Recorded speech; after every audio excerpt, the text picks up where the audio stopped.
Welcome to Fashion Reverie Talks. I'm Tiana Ibrahimovic.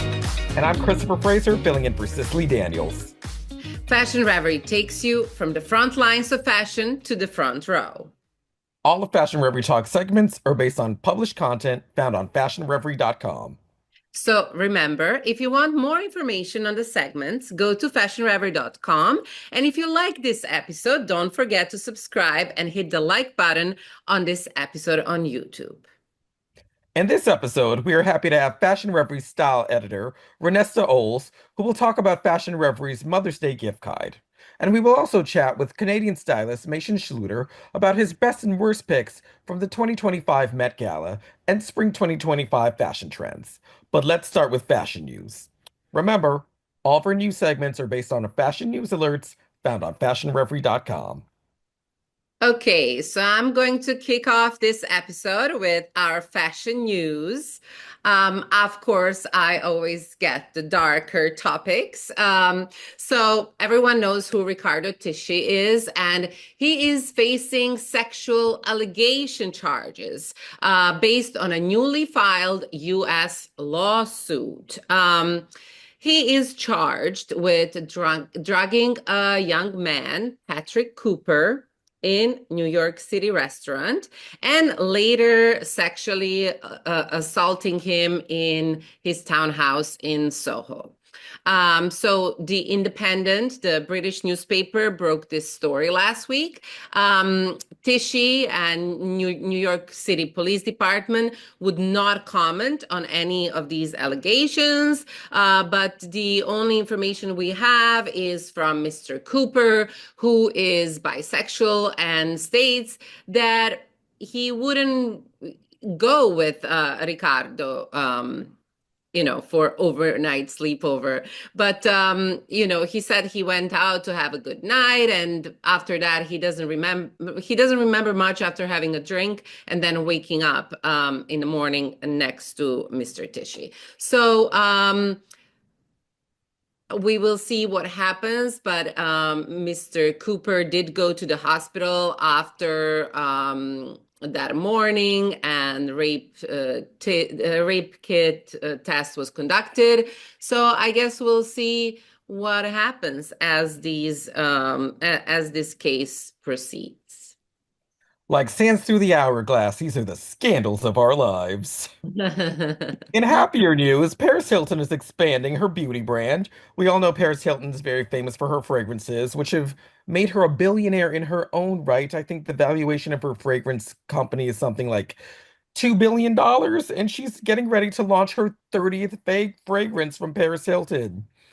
And in addition to her 30th fragrance, she's also getting into skincare, peptide focused things, creams, cleansers, moisturizers, everything to help with the day-to-day stress. And if you're staring at the screen all the time, because screen time can actually be detrimental to your skin.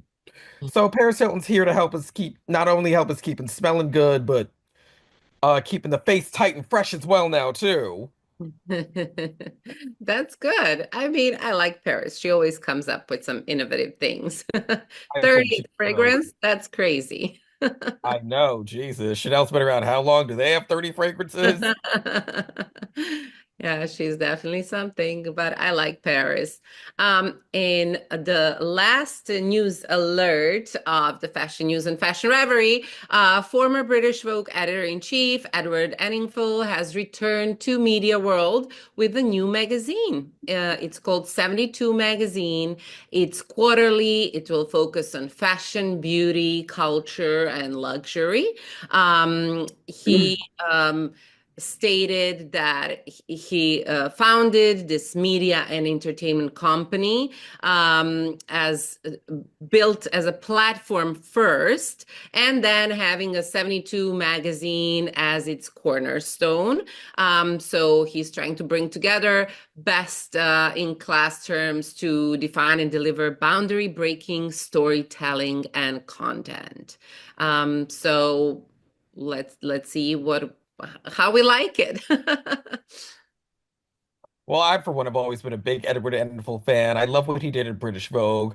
So I'm super excited to see what he's going to do with this new media platform. Let's see. That's about it for our fashion news alert. We have some exciting interviews coming up. Now moving on to, we'll be speaking today with Mason Schleuter, a Canadian-based stylist. Uh, we're fresh off the Met Gala this week, as we know, the Super Bowl of fashion.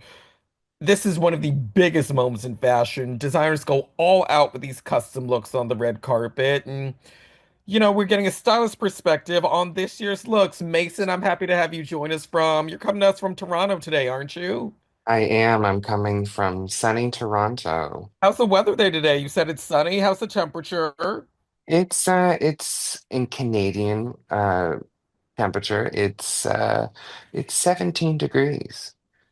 Okay, so that's about, I think, if I do the math, that's 64 degrees Fahrenheit for our Hmm. best listeners, which is, that's a nice spring day. Not too hot, not too cold. At most, you need a light jacket. Well, Yes. Mason, I'm happy to have you join us today. And you were observing the 2025 Met Gala this year from your home in Toronto, watching the red carpet pics roll in from your computer.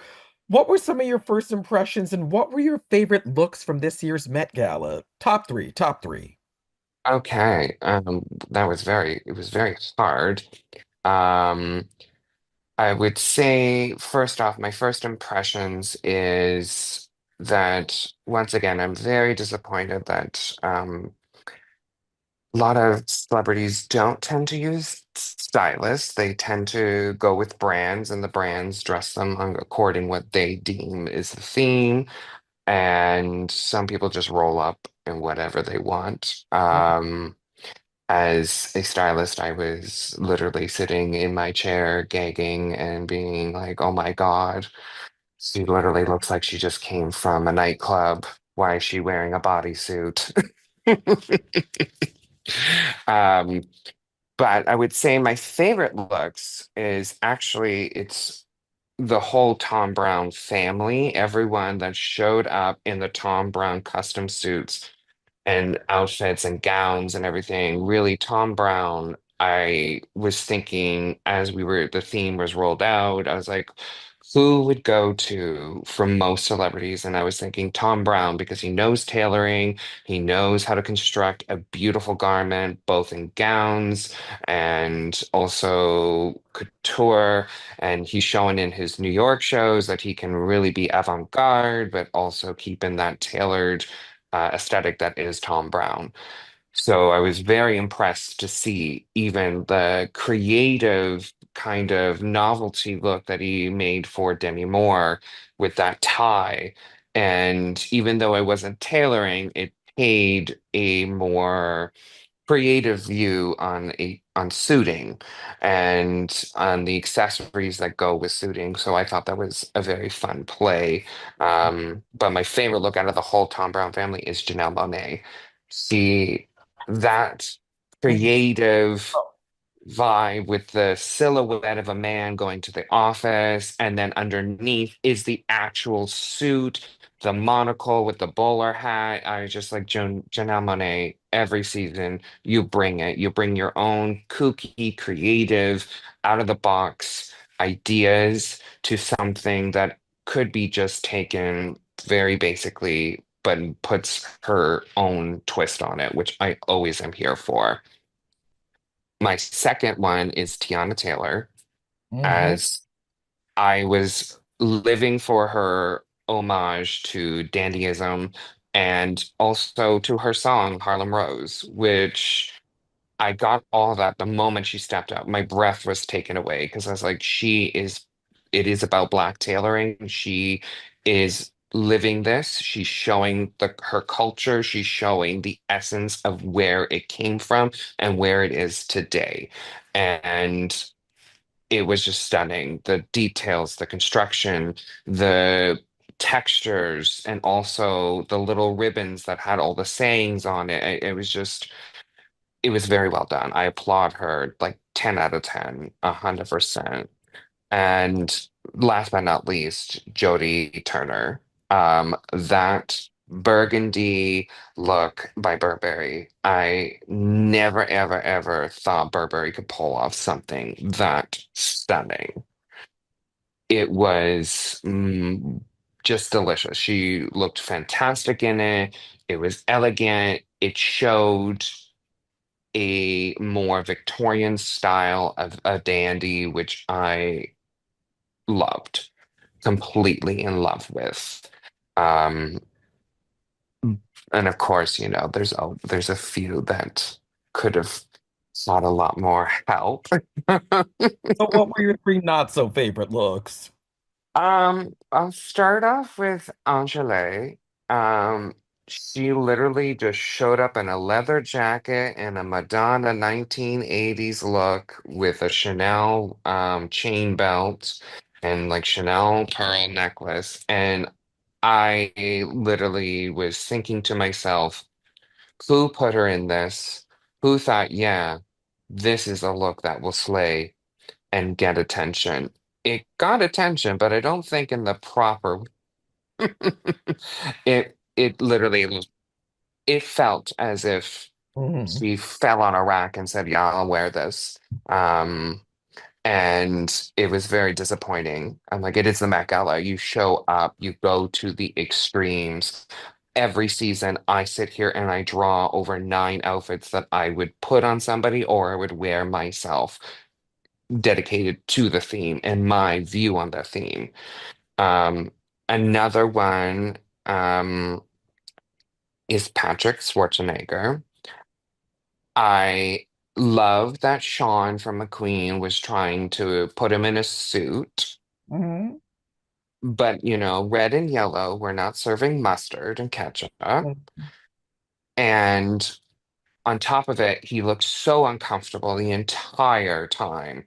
It just did not suit his aesthetic. It did not suit his vibe. I felt like some more detail should have been put into it. Maybe, tousling up his hair, not creating that pretty boy aesthetic.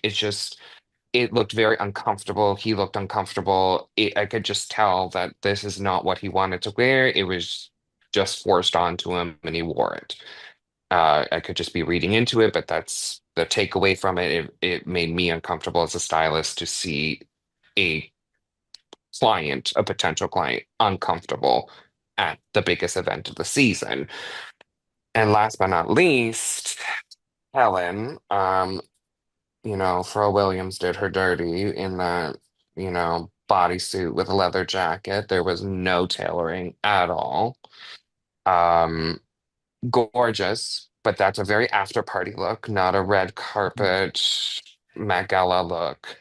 It was unfortunate because I'm like, Pharrell shows up in this blazer with pearls on and a beautiful custom tailored suit, and then she shows up in an after party look. It either was last minute or she just didn't want to wear something that fit into the aesthetic. Don't know what went on there, but it just did not read Met Gala to me. It read Fashion Week front row. Well, it might be the Super Bowl of fashion, but just like with the Super Bowl, not everyone's gonna hit a touchdown. No.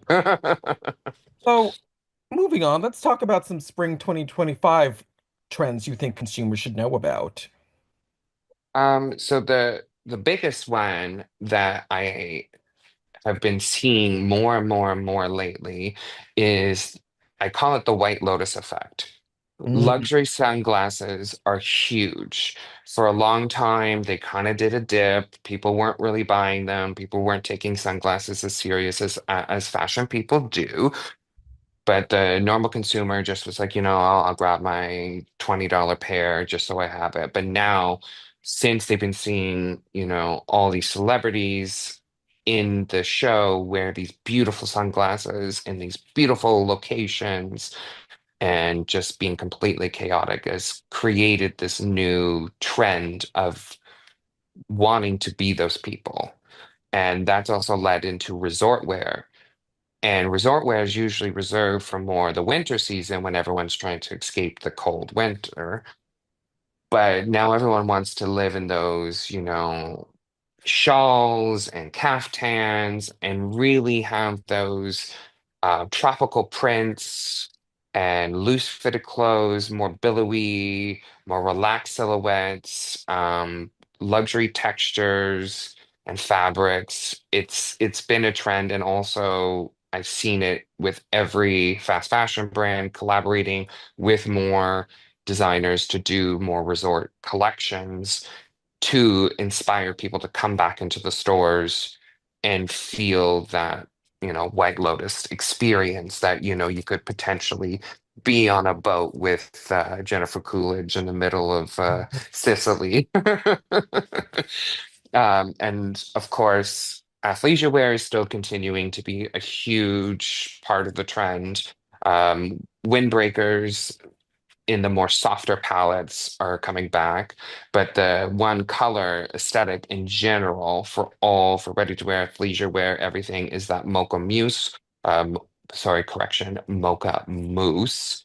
Um, Color, which I actually find very rich, very vibrant, very elegant compared to all the other brown textures that have been released over the years. It looks great on many skin tones, very elegant. Um, and I would also say another trend that has kind of slipped back in from the early 2000s is that summer plaid. Not really gingham and not really Scottish plaid, but that in between Americana plaid, which has that more bigger stripes and lines and more that country bumpkin feel with a dash of boho. And tailoring. Tailoring is huge, as we saw, like with the Met Gala theme, suits, oversized blazers, wide leg pants that are really well tailored to the body. Just a lot of masculine textures and structures.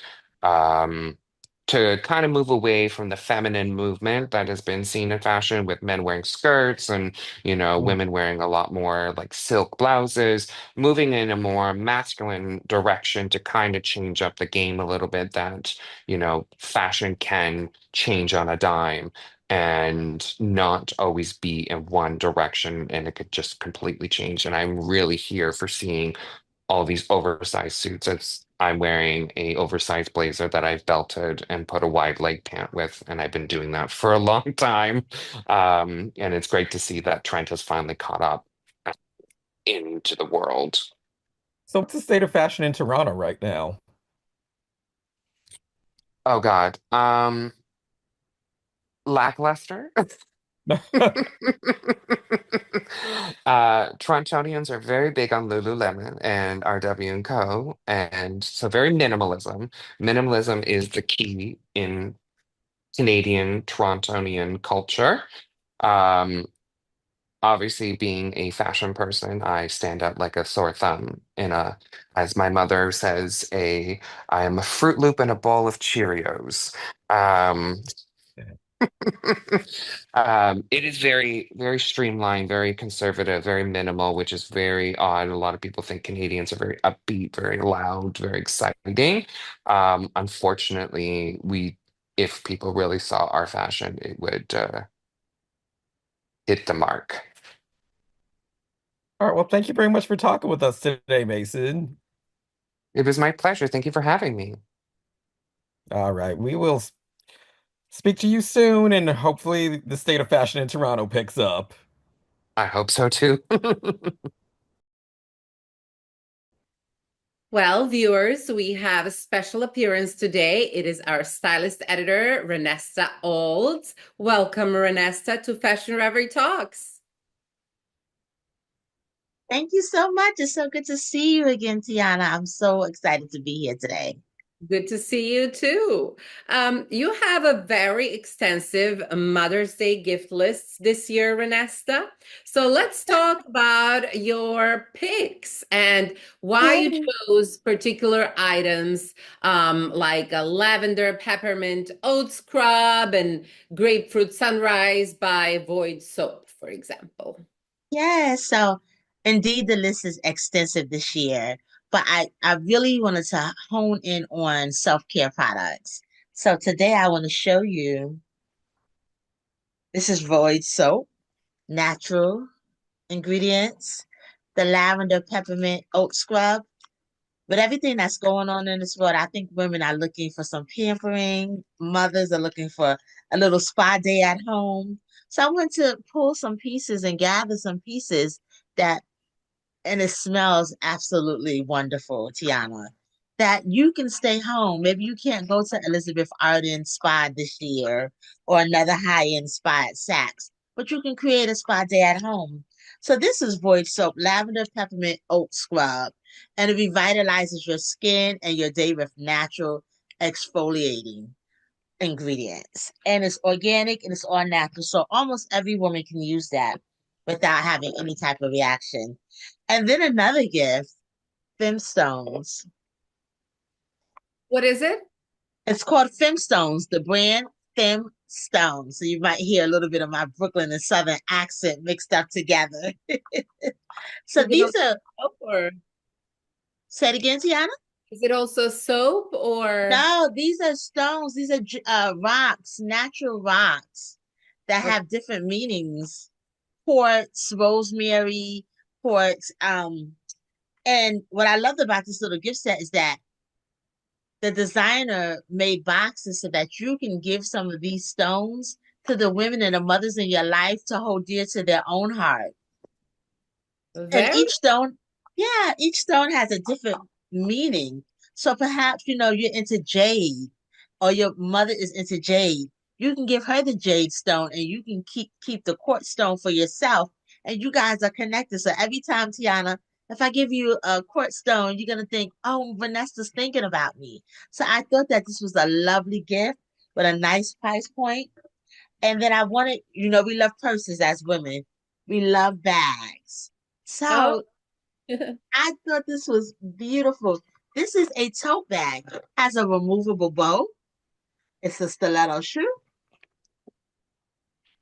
It opens like this, and you can head out the door. This is real artisan work. This is handmade for those moms and the women in your life that are mother figures that like something eclectic, something unusual, something different from what you'll see in the store. I had to include this bag in my Mother's Day gift guide. And finally, I left this to the end. It came boxed so pretty. So let's unwrap it. This is another self-care product from cosmetology. Okay. Yeah, I noticed that. That was the gift set, right? Yes, yes. So it came packed really lovely. And it's a rose water Oh, I floral. love everything rose. Me too, cleansing and toner. So I think this will be a hit. And it's also natural. It's also natural ingredients that won't cause any type of reaction. And this is the face moisturizer. So it's a two-piece set. The price one is really good. It's all natural. Most women will love it. The rose water toner gives you a little refreshment, resets your makeup. You're ready to go out the door or just kind of calm you down. Tiana, we live in New York City and you know how it is when you get on a train and it's so packed and tight. You step off, you spritz a little bit, you feel refreshed, you're ready to go on about your day. So I had to include these four gifts in our gift guide. And if you haven't gotten your Mother's Day gift yet, maybe you haven't seen her yet, head on over to Fashion Reverie's website. It's a great list of choices. Just show her the confirmation paper, the confirmation email, let her know it's on its way. That's amazing. And so, we all have a little jewelry. Any jewelry recommendations? Yeah, so Simone I. Smith, she is the wife of LL Cool J. She has had her own jewelry line out for many years. Beautiful jewelry. SimoneISmith.com. Cora Delore is another jewelry company. I am wearing freshwater pearls. I love pearls. I love freshwater pearls. So I'm always going to choose a beautiful pearl set to give as a Mother's Day gift. But it's so many. You can do costume, you could do natural stones. This jewelry has something for everyone. You can do birthstones. I'm born in May. My stone is emerald, so I'll be looking for an emerald stone set tomorrow or next Sunday when it's my actual birthday. So yeah, Oh, jewelry is a timeless classic gift that never goes out of style, and you're sure to find something for the woman in your life. So talking about jewelry, Tiana, we have some great gifts from Otter Spirit, and this is how it came. I love packaging. I think that most women do. For us, it's the details, right? It's the Right. pretty little ribbons and the bows and the boxes, and then they put it in a sleeve for you. But they're absolutely beautiful. The Otter Spirit. I hope you can see Oh, it. so cute. That's every day you can It wear it. is. It is. And it's a three piece set. So you can layer them, and that's what's happening in accessories. There's a lot of layering. So I can do like this. I can put my bracelets on and I'm ready to go. So we've covered gifts for jewelry, for women that love accessories and jewelry, women that love self-care days, but you're gonna need something to help you feel good in the inside. So I wanted to feature a magbiotic that you can take as a supplement to help you rest well and sleep at night to rejuvenate. So that when you wake up in the morning and you're ready to put on all these wonderful gifts, you feel good from the inside and outside as well. And finally, this is pickleball. Have you heard of pickleball, Tiana? Well, yes, isn't that like a actual training? I tried it, but I want to see what's in the box. Yeah. So it's from the Pretty Pickleball Uh, Company. They sent over a paddle. So sometimes you need to we get a little older. If we want to go back into sports, we have some more time. Now I thought it was like racquetball, but back in the days where you kind of just hit the ball against the wall. But this is the Pretty Pickleball Company, and they have sent over this wonderful. It says join the Royal Court. This wonderful paddle for us to play pickleball. So I am now looking for an outfit so that when I take out my paddle and the balls to play, I have to be in a fashionable pickleball skirt set. So I hope everyone enjoys our Mother's Day gift guide. There's so many options. There's something for everyone there. I love your choices. Thank you for sharing and for finishing up with such a special item like this pickleball Yay! paddle. Yes, yes, So yes, yes, yes. Low very, cost, right? And healthy. A healthy alternative to always going into the store. Take mom out for a walk and some pickleball, and she's all set. yes. Thank you so much, Renesta. It was a Thank pleasure. you. Thank you so much for having me. Well, viewers, that's it for this episode of Fashion Reverie Talks. We would like to thank Fashion Reverie style editor Renessta Olds and Canadian stylist Mason's. Oh, sorry. How do you pronounce your last name? Schluter? Schluter, yeah, you got it right. Schluter. That's good? Schluter, yeah, yeah. Schluter. Okay, sorry. Sorry, Christopher. Let's do it quickly. All right. Well, viewers, that's it for this episode of Fashion Reverie Talks. We would like to thank Fashion Reverie style editor Renessta Olds and Canadian stylist Mason Schleuter for appearing on Fashion Reverie Talks. For information on these stories and other stories, go to fashionreverie.com. Don't forget to hit the like and subscribe button. Thanks for watching. We'll see you next time.